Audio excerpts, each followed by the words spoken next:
Rubenstein, the founder and CEO of Retail Resilient. Car dealers all over the country love working with us, and let me tell you why.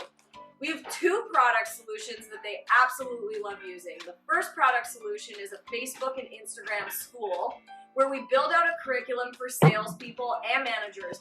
We teach them how to create new car offers, used car offers, and get pre-approved offers. We also have a campaign management program where we generate leads for them, and then they do what they do best, they sell cars. So we train their sales staff on how to handle social media leads. Our car dealers typically say to us, I had the highest grossing month in the history of my business. I'm up double in my volume year over year. We even had a client the other day that told me that he was absolutely blessed because he loved our customer service. Everyone at Retail Resilient works remotely from home. I hire only car people from all over the country, so I hire all A players. They're really good at what they do, and we absolutely love helping car dealers. So give us a try, give us a shout. You know, any opportunity, we would love to see if we're a fit to work with you. Thanks, Gail. A couple of books. There's more than a few books on customer experience. Blake Morgan, if you're not familiar with her, she writes articles almost every day on customer experience on LinkedIn and elsewhere. Customer Experience 3.0 from John Goodman, and Getting Service Right from Jeff Possier, I think is how you pronounce it. Hi, this is Barry Jordan from whitegloveperformancegroup.com. I'd like to take a few moments of your time to share how we can make you more profitable. Dealerships all over North America are using our cloud-based power dialing platform, Touchpoint, to manage their outbound sales-generating phone calls. With Touchpoint, your agents can make up to 50 calls an hour. Leave a voicemail, send an email with a link to a video or to your website, all with a click of the mouse. We specialize in empowering your teams to make the calls that make the sales. How can Touchpoint help you increase profit? Check us out, whitegloveperformancegroup.com. That's whitegloveperformancegroup.com. Thanks, Barry. Go ahead, Jeff. Good morning, everybody, and those of you who have joined us before know it's disclaimer time, and the views and opinions of expressed on the Auto Hub show are those of our guest speakers and guests, and do not necessarily, whether we agree or not, reflect the official policy or the position of the Auto Hub show or Ian Nethercott or myself, Jeff Polo. And of course, this is just how we cover ourselves as we move along. Thanks, Jeff. In a busy dealership environment, finding time, ways, and means to maximize sales potential can seem overwhelming. And that's where we come in with the Performance Management Partnership, a unique and proven solution to help you increase sales and market share. The program includes needs-specific skills training, coaching, mentoring, and counseling. By focusing on critical factors, behavior goals, outcome goals, and performance-specific analytics, we help you build an effective, high-performance sales culture. As your team increases sales by an average of just 1 or 2 deals per month per sales rep, the math will speak for itself. For example, 2 additional sales times 6 sales reps over 12 months equals 144 additional sales per year. Multiply that by an average front and back end gross of $3,000, and you just made an extra $432,000. We've helped dealerships achieve closing ratios as high as 51.9% and volume increases as high as 43.7%. And we do this with the program's ongoing support, weekly phone conferences, monthly on-site meetings, and precise feedback targeting specific needs. Call us to learn more. Thanks, John. And today it's how to engage and sell more cars with technology in 2021. So take it away, Jeff. Thank you, Ian. It's very funny. I don't think any of us can imagine how we can get by today in the car business without technology. And, I remember, I'm old enough to remember back when we got computers on the desks and DMS systems, and there's this black screen with green flashing letters on it. And this was like amazing. And now we've taken it, of course, as it goes along step after step after step. So today we have a very eclectic mix of people related to technology in the automotive industry. And we'll start right away with introductions. We have Tim Cox, who's the Senior Vice President and co-founder of CarNow in Atlanta, Georgia. Originally, I wrote down Hotlanta, but I didn't want to be disrespectful. Tim, can you take a moment and introduce yourself to everybody? Hey, honored to be on, and been in the car business since 1989. Sat in a few chairs, and we started CarNow in the December, or actually we went live with 0 paying dealerships, which is fun to think about, in December 1st of 2014. We've been blessed, we feel, as we should close out the month with about 5,000 dealer partners. So learning every day, staying stupid, and getting in rooms like this, and hopefully listening more than I'm talking. And we'll just keep getting better every day. Oh, that's great. Thank you so much for joining us. I have a question for you, though. Please tell me your offices are right above the stadium where the Atlanta Braves play. Please tell me. It's actually the old Atlanta Braves office. So when they sold out the stadium, when they were selling the seats, because it was SunTrust Park, the office came available. Now I'm in the office tomorrow, but today that is a still shot, but that is our conference room. And we're very fortunate to have such a really cool space, because we can watch baseball games and still get work done sometimes. So that's good. Well, I got to tell you, you just beat out Microsoft for ping pong tables and everything else. So, but we do have Pop-A-Shot and pool tables, so and bean bags. So every tech company has to have bean bags. Well, you got to have bean bags, man. You know, it's there. Next, we have James Baining joining us, who's an automotive GM, a platform director, an early adapter of technology in automotive.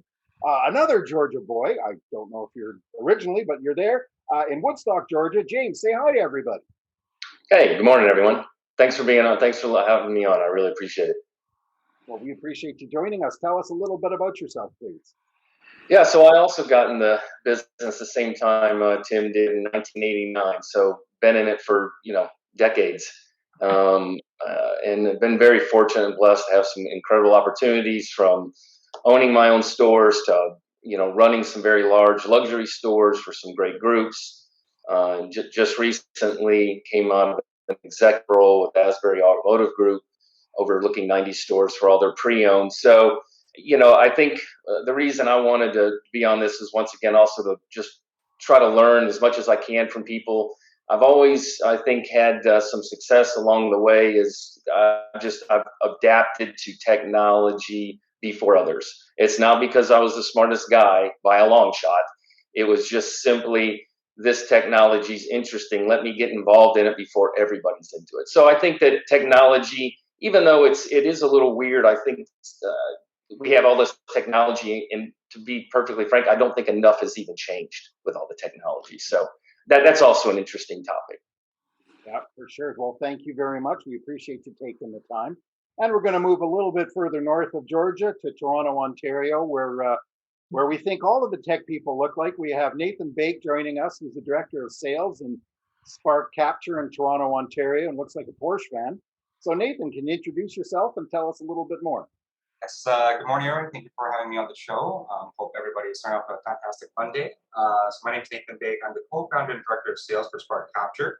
I've been in the automotive industry since 2007. So I guess I was 3 back at the time when Tim, when you guys started. So I'm a much more younger generation here. I actually started off selling cars, worked my way from being a used car sales rep to being a sales manager for both new and used, and worked up to be a subprime finance director. My specialty has always been in subprime. That's what I kind of grew up with. And in regards to Spark Capture, I started the business with a good friend of mine who I sold a vehicle to back in 2015. With the business, it has been going steadily, but since the pandemic, we've been getting a lot of eyes just in general. And long story short, Spark Capture is pretty much your premium high-end photo, video capture, and inventory system solutions for dealerships just in general. At the forefront, we provide the best visual experience for dealers' inventory. At the same time, we also provide a platform for photographers that wish to pursue a career in photography and also in the automotive industry. And because of that, we're able to actually create the best version of ourselves at the products that we do. Terrific. Thank you so much. Appreciate you again being here and taking the time. And last but not least, we have Peter Smith, also from Toronto, the Canadian partner of Mobile Dealer Data, which I guess it's all about is data. Peter, can you introduce yourself and tell us a little bit more about you and your business? Good morning, everybody. I'm glad to be on the show. Myself, I like a couple of the other gentlemen joined the business or industry in the 80s, working primarily in sales through management, both in Canada, United States, and in Europe. I spent a number of years over there as well. Came back in the late 90s and worked my way to a general sales manager at a Mercedes dealership, and then left to follow a consulting career. I left that consulting career 10 years later, and went back into the car business, as a lot of people say, once you're in, you're always in, and returned. Spent 3 years in it and decided to get back out into the consulting business after COVID, and came across this opportunity with mobile dealer data. And mobile dealer data is an unknown entity to the digital space in this area, but it's so phenomenal that it took me right out of consulting and directly into working with them. It's basically an asset location system that follows up with a back end of software, so you can understand exactly where your liabilities are and correct them immediately. So it's pretty amazing. That sounds very interesting, and thank you, and thank you everybody for joining us. I'm really disappointed that nobody has any. Sorry, Nicholas as well on the call, so maybe you can give him a Nicholas from Matador. Oh, Nicholas, my apologies. Please. No worries, Jeff. I had it on. I had it on speaker view, so forgive me. And of course, joining us is Nicholas with the very cool name Matador. I was about to talk about cool names. And the Matadors behind him, who's the head of growth and operations of Matador.ai. Nicholas, introduce yourself, and my apologies again. No worries at all. It's a pleasure to be with all of you today.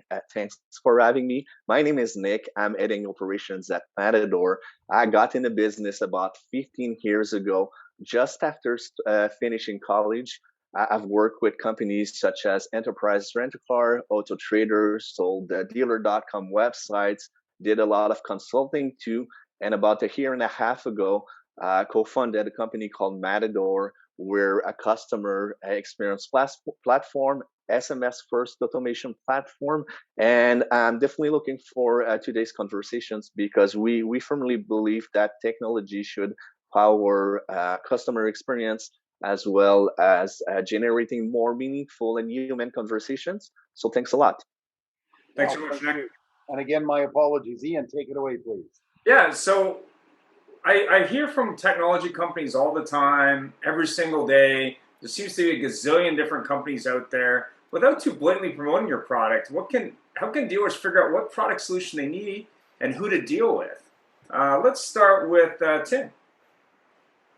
You know, it's funny that Nick mentioned enterprise, because Mike Bystrom, who's the vice president of enterprise car sales, if anybody knows anything about enterprise, they do everything with the highest moral fiber and character. Just a phenomenal company, and we're so blessed to be a very long partner with enterprise, especially during COVID. They have 149 at this point and growing. At the time, they had 138 or 139, if my memory serves. And he made a statement that said, as a company, collectively, we figured out what type of experience we wanted to give our customers. And then we backed into a technology partner that could give that experience. There's a lot of great tech out there that's not named CarNow. There's a lot of great partners out there. There's a lot of, there's a lot of races going on right now to get bigger and better. So I would encourage anyone, figure out the experience based on your team. Because it's like Marcus Lemonis says, people, product, process, and not necessarily in that order. It's actually people, process, product, right? And then wrap your product around your people, your strengths and weaknesses. And then therefore, if you do that and you have the ability to overcome and adapt, just like right now, there's an inventory situation. That's a whole other topic that we could have another 2-hour conversation. But landing the plane, find the experience you want to provide, and then back in the tech partner that can provide that experience. quote from Mike Bystrom. Fantastic thought there. Let's go with Nick next. What do you think? I think a little bit like Tim just mentioned, products should come last. And like at the end of the day, you need to determine your own business needs and your objectives and to basically identify what you're looking to achieve. And like I'm going to talk about Matador, like we're agile, we're small, we're nimble, we're very innovative, and we probably don't apply to all car dealerships. So we need to recognize the type of like culture that you want to have as a car dealerships and to carefully select the different website providers, chat providers, all those different partners that you surround yourself with. Make sure that you do some introspection on what you want to accomplish and then do the selection process afterwards. Cool. Nathan? For myself, we actually like to follow one process. It's the KISS principle. Keep it simple, stupid. With that in mind, just because there's just so much technology that's out there, it doesn't really mean that it benefits you personally. There could be positive and negatives that we found when it comes down to consumer based on technologies in terms of what they hold. Let's say, for instance, I myself, let's say I hold an iPhone 12 Max versus somebody else who is holding a flip phone. They won't be able to have that technological interaction based on the technology that they have. So I would strongly suggest to find a product that be compatible to fit all the type of technological decades that have been implemented for the online presence just in general. And one thing that I also keep in mind is photos are always going to be an entry point in terms of sales. Just in general. Interesting. Let's go with James. So how I look at technology is you basically, some of this is going to be a repeat, but without the right people and without the right vision, it doesn't matter how much technology you throw at something.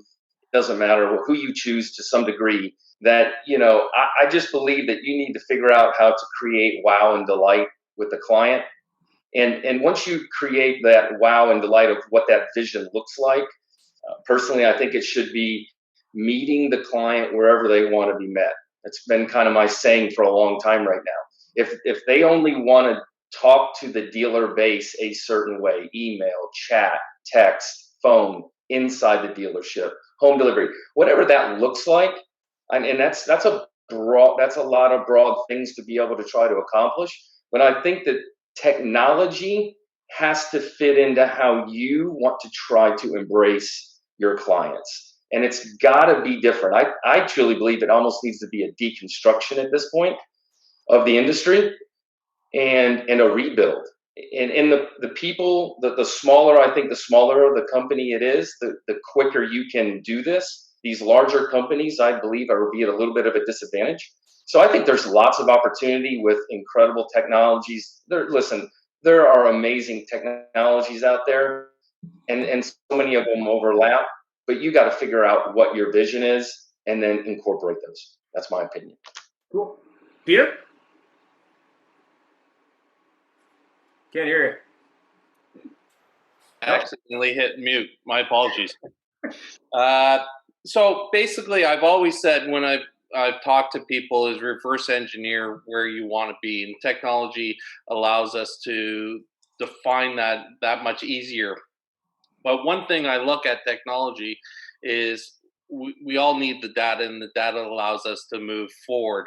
But if we don't engage with it, and we have our people engaging with it, it's useless. So my key factor is finding a technology that is simple to use, that allows, as others have said, a benefit to both the vendor and the end user and the customer, a benefit that allows them to see visually and move forward to the direction of where they want to end up, and that allows a true benefit to the dealer.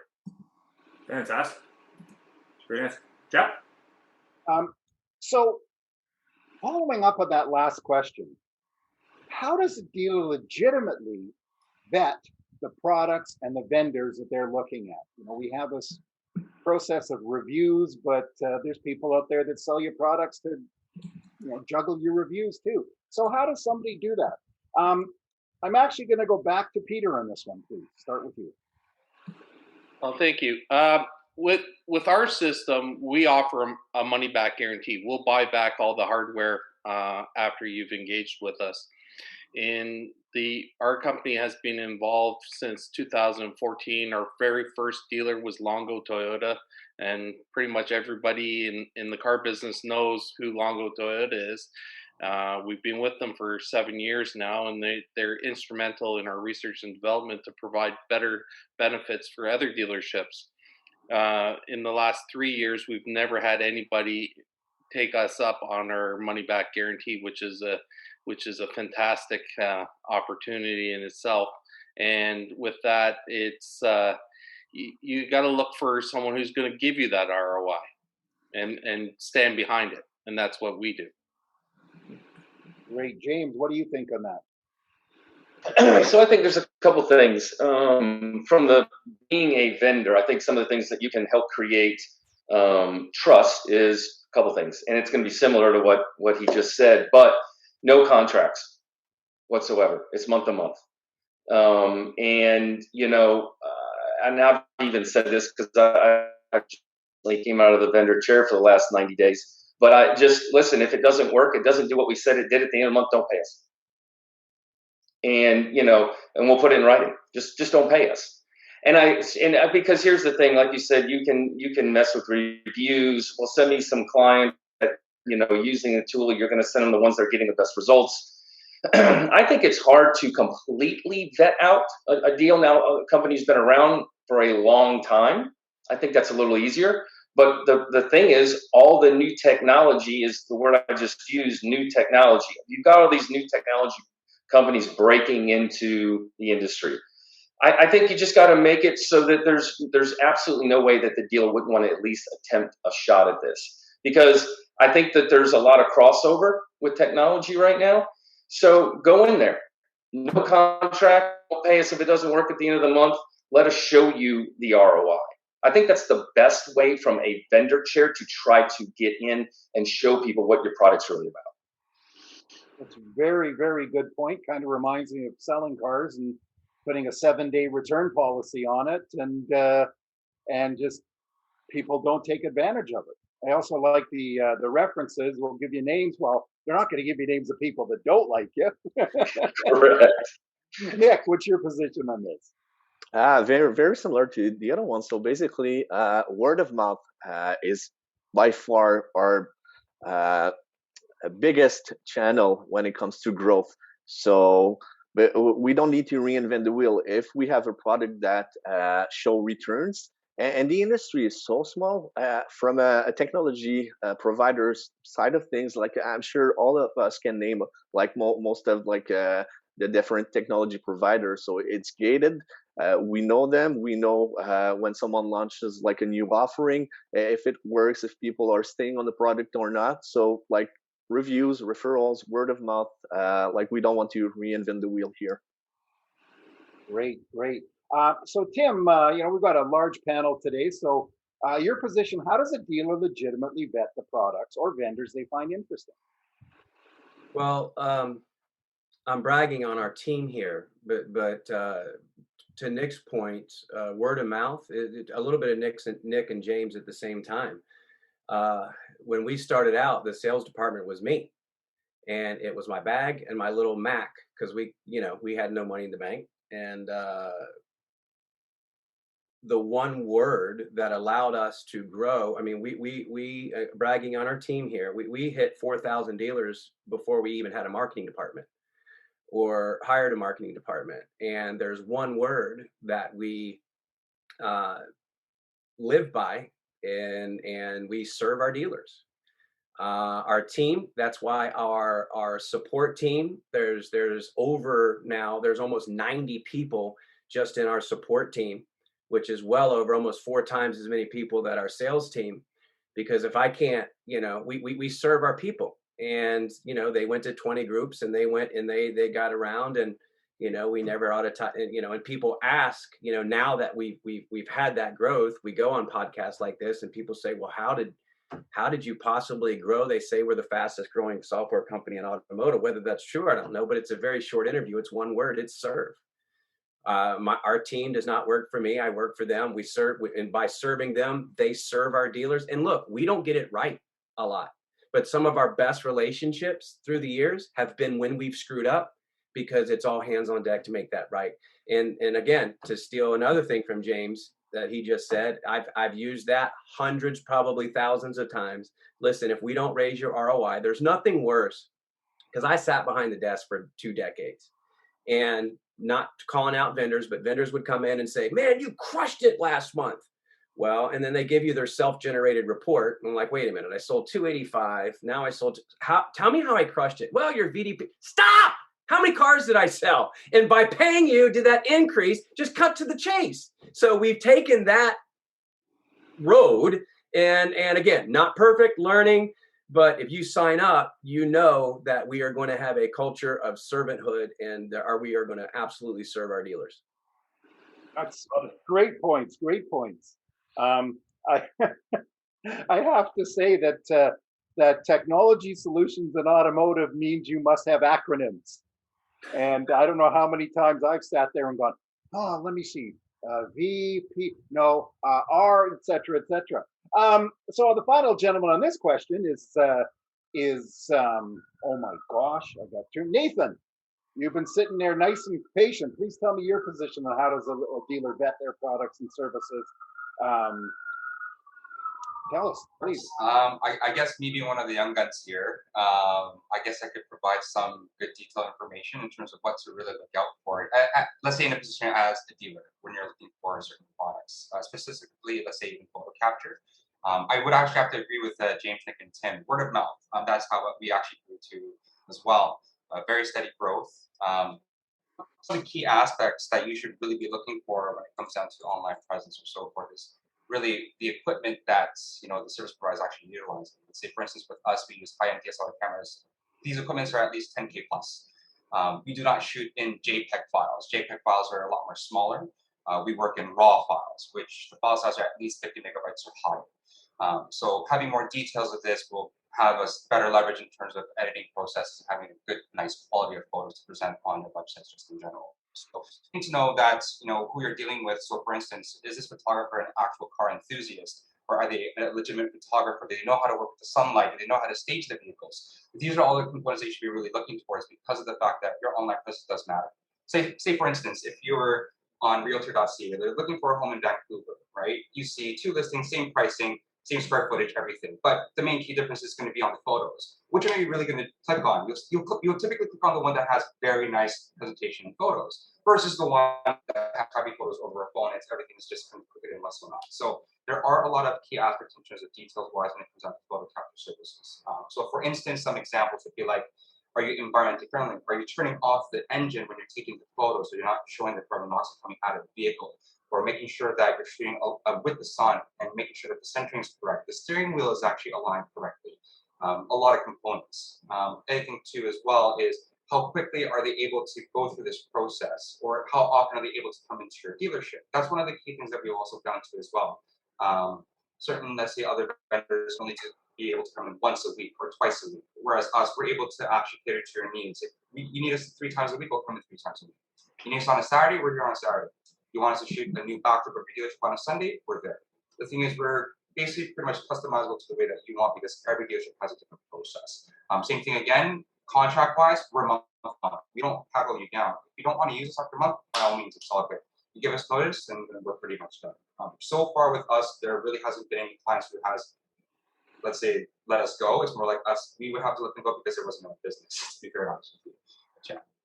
Terrific, thank you. I actually have a question from Alberto, and I'm going to hit it, Nathan, seeing as how you're sitting there looking at me with your bright smiling face. So Alberto says, how does technology affect the sales process in CSI? He said, as a consumer, I would like to experience the tech, but most of the time cars are disconnected. As well as the electronic effects, a lot of electricals and stuff draw things that consumers do not understand. Things like such as a no start due to faster battery failure. So how did how do dealers approach it to keep sales? Nathan? That's actually a very good question. For me, when I was actually doing subprime, to be honest with you, I've been actually just selling over the phone for the last maybe 10 years. I really didn't do anything else besides photos. When it really engages into technology specifically, just able to utilize what you already currently have. Sometimes you don't really need new technology, just more so honing the process and making sure that you're able to transition from one to the other. Right now, everybody's online over their phones. For instance, I don't really believe you need a high-end, phone system in general. It's as long as you're able to pick up the phone immediately or be able to, custodian towards the customer appropriately on a timely manner. That's what matters most. Be able to assist them with the type of customer service that they want. Great, terrific. We should get moving on. Thanks for the question, Alberto. Ian? Other than products, which we know are amazing, which type of tech solutions has the highest ROI? Lead generation, CRM, data mining, calling software, others? I mean, there's a lot of talk about video these days as well. What do you think, Tim? I've said it for going on 7 years now. You can never, I'm going to say it one more time, never sell a vehicle without a conversation, period. And when you we're talking about technology, timing for this podcast is really good. I have the privilege to fly to Nashville tomorrow. Infinity asked us to be the SME on digital. And I reached out to my friend Joe Chura at Cars, who's the founder of Dealer Inspire. And just to make sure that, what people didn't think this was a car now thing. And his data literally walked in lockstep with ours. He looked at 500,000 conversations. We looked at roughly 292,917. I think the biggest, if I'm sitting behind the desk now, the biggest piece of technology is my communication piece. How am I communicating with dealers? Let me just give you a commercial, not a commercial, but a tidbit. Kevin Fry of the Jeff Weiler Group is receiving, by taking just the simple thing of taking the forms off his website, not talking about digital retailing, taking the forms off his website and integrating an automated workflow that then dumps down to a salesperson or BDC. He's receiving right now a 59%, not conversion rate, appointment rate. I'll say that again, appointment rate. How would you like to have nearly 60%? And it's not rocket science and it doesn't cost a ton of money. There's several companies that can do it, but simple things like that, especially right now, because things have changed. Get e-price is gone because there's no inventory, and check availability, which used to be a horrible CTA, horrible. Now people just want to know, is the car there? Take the form off the website, get them to the right person. And again, facts eliminate feelings, a 60% appointment rate. Every dealer should take their forms off their websites immediately. I agree. Thanks for that. Peter?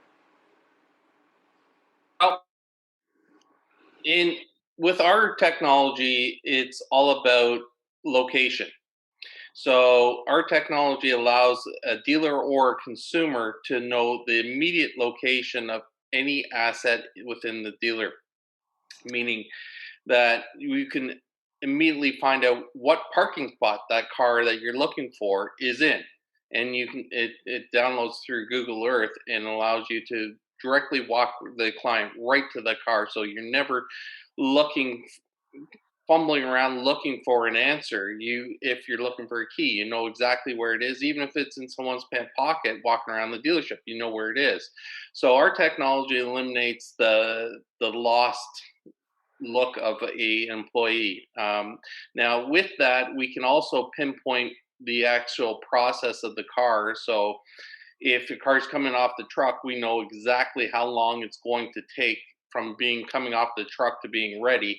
And we can improve that timing for the dealership on average, approximately 2 days on the recon.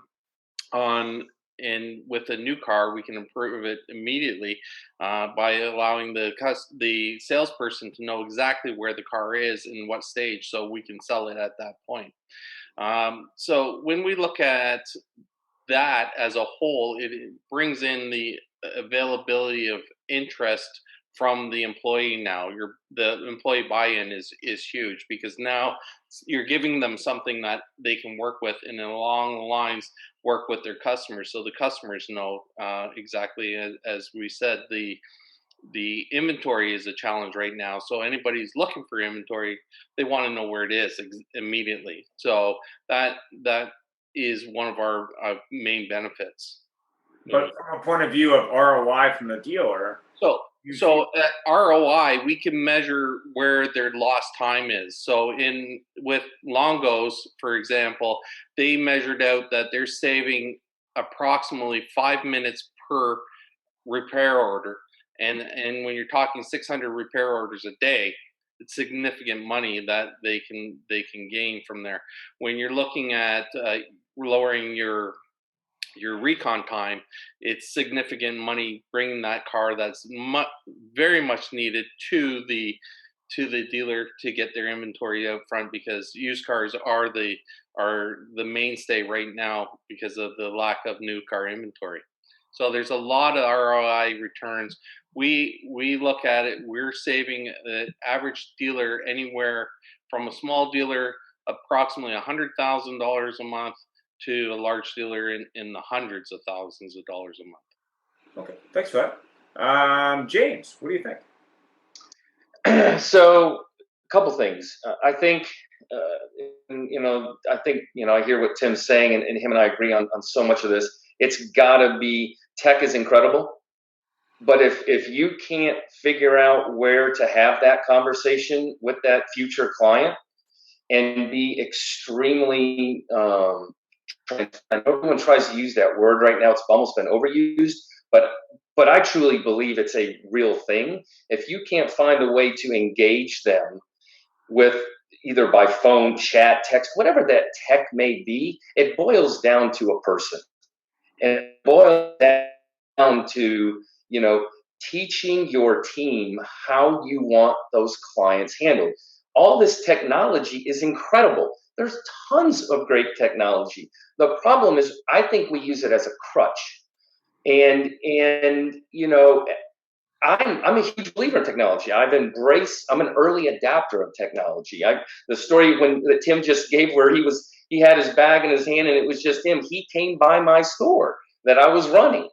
I remember that day. I talked to him the other day about it. It was, and look where he's, him and his team have built that company, which is incredible. But technology is just a piece of whatever you're trying to accomplish. It has to be part of your vision, your goal. And I'm going to say it again. If we don't start as a dealer base, because I'm no longer as a vendor, if we don't start as a dealer base, and to all the vendors out there, creating the wow and the delight that the clients are looking for because they're craving it. And we, as a whole, as a dealer base, we struggle with delivery. And it is because we have this old business model that we try to shove technology into, and it's not necessarily working correctly. I think it takes, like I said, a complete deconstruction, and we need to go at this at a totally different pace. And that's why I want to get back into running the store, because I see this opportunity, and it's huge. It's huge. And I'm a firm believer in embracing technology, though. I got to jump in there. And you guys, if you don't know him, you need to reach out to Alex Flores. I know Sandy knows him. I think James knows him. We were at a conference together and have become, it's like stepbrothers. Did we just become best friends? I mean, I talk to him daily, but Alex has gone into 6 different dealerships, 6, and taken them from 150 quickly to nearly 4, 5. His one Chevy store did 600 from 150, from an average Saturday of 13 to they did 80. And people are asking him why. So I'm going to preach for a second. It's so simple, but listen in, tune in a little bit. He tells his team, be transformed by the renewing of your mind. We have so much stinking thinking in our space. But he goes into a dealerships and he has dance parties in his sales meetings. The energy, the loving on his people, but yet calling them, holding them accountable. He's done it he's done it 6 times, guys, and now he's a partner. So to James's point, and James, I don't like that I continue to agree with you all the thing, and maybe we'll have an original thought. But no, seriously, I mean, we have to make the decision every day, leaderships and dealerships, to set the tone in our dealerships.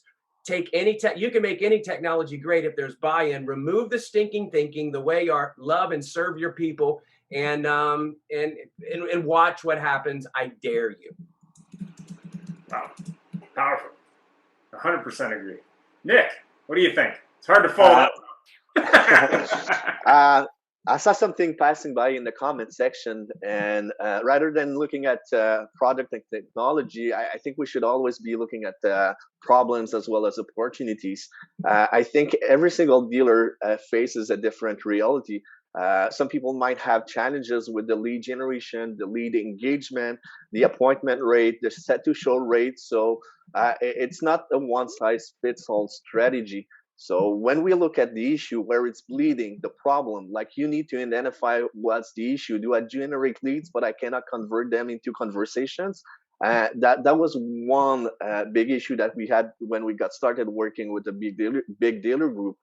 We realized that the engagement rates was quite low, but it was actually very high whenever we were using SMS. But the CRM that we use wasn't that convenient to bring SMS at a large scale.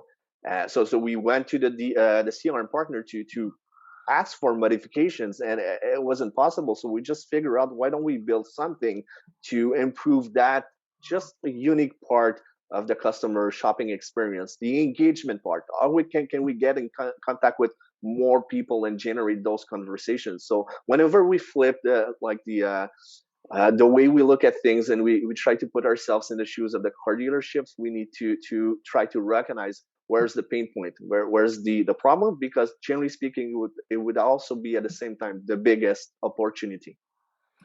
Interesting. Have we done everybody? Nathan, did we talk to you about this?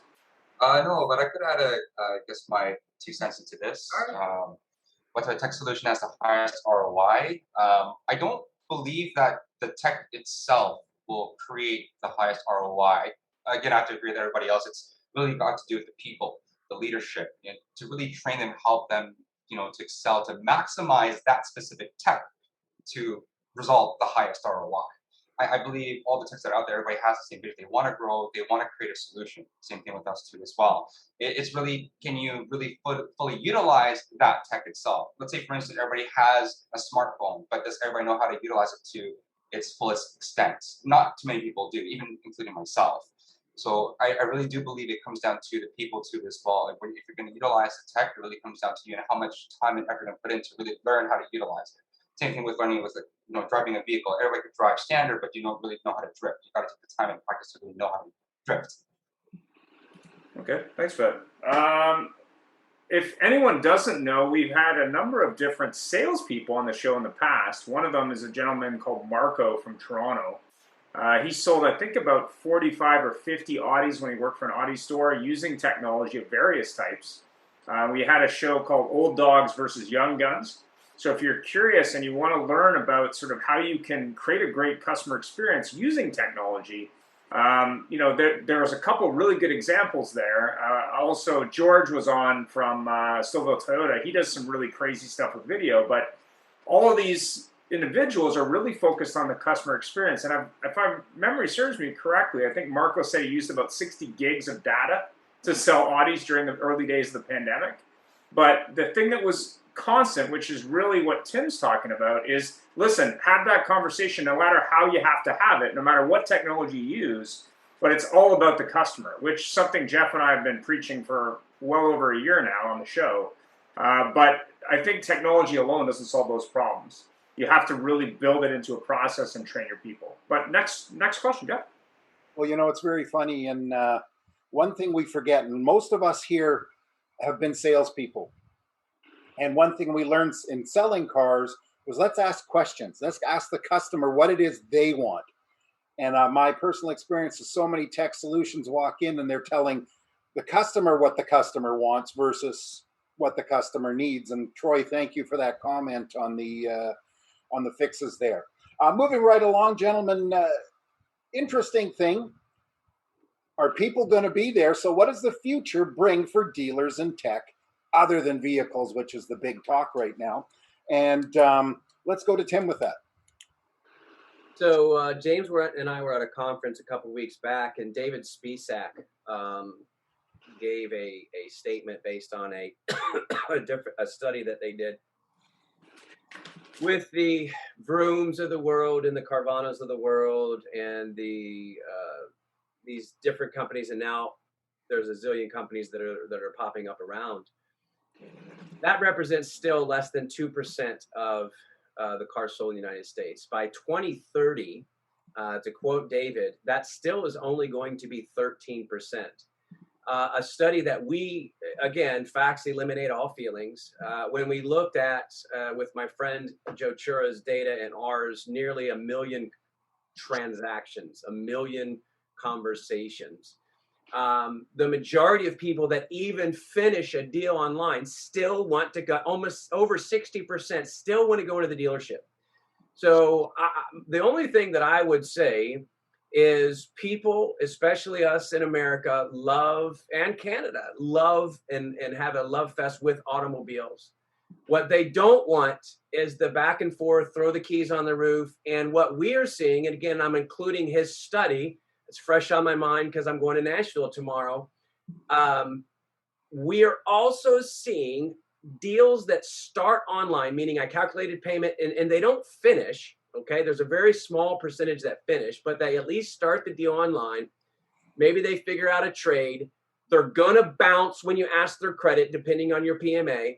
But the majority of them, when you pull a source report in any CRM or tag an event in Google Analytics, depending on the dealership, those deals are between 200 and 400 higher PVR, 200 to higher PVR per vehicle. On top of that, I'm quoting Joe because we didn't do this when he did. When you look at playing in the back end, you talk about engagement, there's a 25% increase in sold rate versus just putting some type of widget on your website. So to land the plane, what that means, people expect, based on the way they shopped in tech last year in the pandemic, totally different. We are selling cars. It's the antithesis right now. If I could preach to any dealer or anybody in sales right now, someone once said, the time to fix a leaky roof is not when it's raining, it's when the sun's outside. That's now. There's 5 customers for every 1 car. So let's get our process down, give customers what they're telling us they want to do. They'll still come into our stores. And as someone once said, experience is the new brand. So to your first question in this podcast, figure out what your experience is, put everybody on the boat. This is where we're going. And then make sure that your experience is the new brand of your dealership, and then never look back. Very, very good points. It's interesting that you brought up the Carvanas and the Vrooms, etc., because everybody's talking about these people that are saying dealers are so bad, and we're all mad about it. But it reminds me about trainers and how they used to train salespeople to deal with that 1 or 2% of the customers that were hard asses. And we watched as all the good people we beat up because the other guys were hard asses. So thank you so much. Troy made a comment too that says on the chat, a lot of the software and tech that dealers are going to be using in 3 to 5 years doesn't even exist yet. It's going to be the ability of the current tech to adapt to the new disruptive tech and in the future and to integrate with each other to succeed. So that's a very, very good point, Troy. Thank you very much.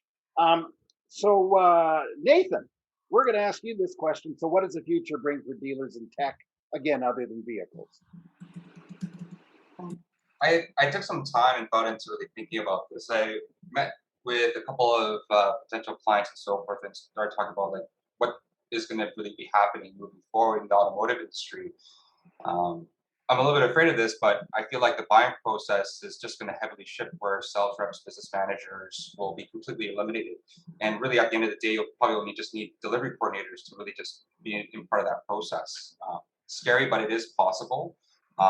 Just with how everything is just shifting online. I read something recently too as well, where they stated that out of all the industries, the automotive is the most ancient one to really progress towards shifting online, which is pretty true. What we are seeing right now is really the shift only because of the pandemic itself. Had it not been the pandemic, I think we would still kind of be in that time where just everything's kind of still old school. Now, because of this, pandemic, we have shifted a lot, but really, I think there is going to be a lot of shifting in general, just in the automotive industry. Thank you so much, Nick. And your opinion on this? Yeah, I think a lot of things will actually change and happen in the next couple of years.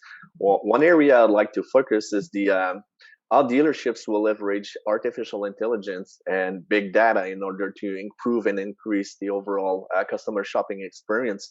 And from a end user or customer point of view, maybe people won't realize that, but whenever we can find ways to enrich the data for the car dealership, so if they can have more information on the people that they interact with, like it could be through like scoring them or like trying to identify where they are at in the purchasing cycle and what type of information they should be using to get in contact with them.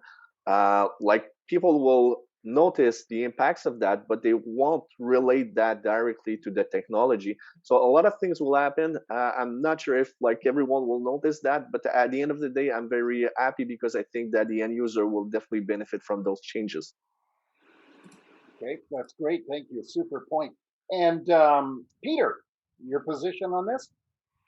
Well, it's tough to represent a tech company and not promote tech.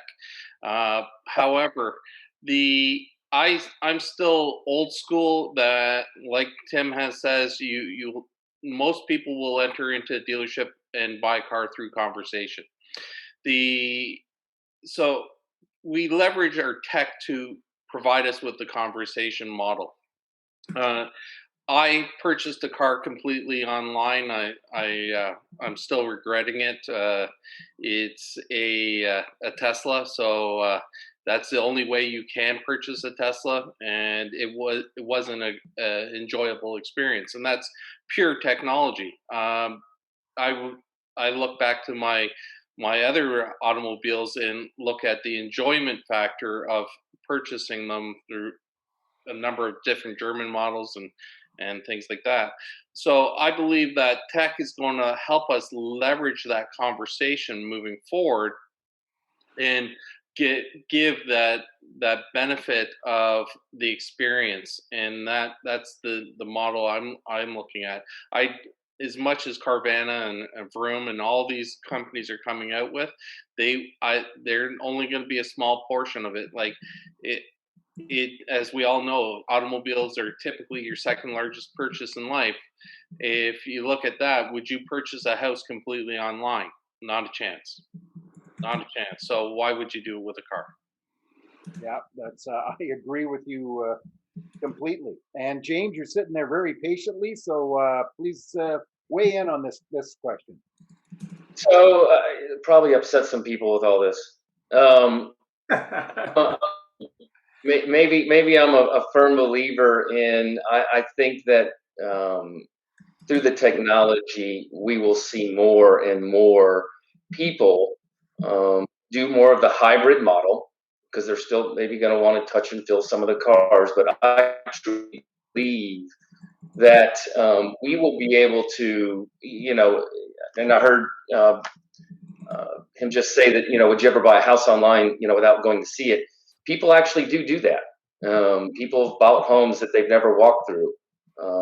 So I think that, when I'll give you, for instance, if Amazon today decided, and let me tell you something, they're going to, if Amazon decided today to sell used cars or new cars, however they decided to do it online, would they ask their clients to come and take delivery?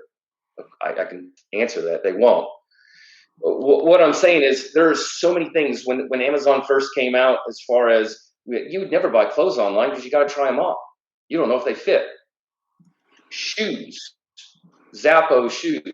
That guy's story was amazing. I don't know if you know anything about the guy who created that company. There was a million shoe companies out there. He came online and said he was going to do it different, and he did it way different, highly successful. What my point to that is, I do believe that there's going to be a shift, and people are going, and if Amazon gets in, and it's not if, it's probably when, how are they going to do it? And they're going to grab market share. Want to know why? Because everybody trusts their process of online simplicity, 100% trust value there. They make it seamless. It's not, you got to click 10,000 million things in order to make a purchase. And I understand a car is a little bit more difficult because you got to get financing. You may have a trade, but I can promise you, we're going to figure it out. It's there. There's an opportunity here in the industry that I think should be embraced way sooner than some people are willing to do it. And embracing this delivery system on delivery, I'm not saying to just totally walk away from brick and mortar. That's not what I'm saying. But I do believe there's still a piece of that for quite a while. But what I'm saying is, if you want to get in front of this, I truly believe this online digital retail, that's the new catchphrase, the digital retail space is real. There's too many companies being successful at it, and it's going to continue to grow. Well, that's a very good point. And while you were talking, I was just sitting there thinking to myself, Amazon could very well handle the sale, could very well handle the delivery. They're big enough that they would do the financing and do instant approval. And the one thing that would be the touch point on that is still the guys with tattoos coming to repossess the car. You couldn't repossess it online. Sandy made a comment that she said, as a consumer, she would purchase a home or car unseen only if she had a trustful relationship with the broker or salesperson, sales manager. The conversation is awesome. Of course, all of ours are. And makes me think of Gen Z, soon to be our biggest employee cohort and consumer cohort. And sorry, I got to scroll down here a little bit. And a fun fact, they crave face-to-face contact. And Ian, I'll leave it with you to continue from here. Yeah, and Pamela Phillip had some comments there about buying a Mercedes from Poland Mercedes, obviously the Sentes group that we had on before.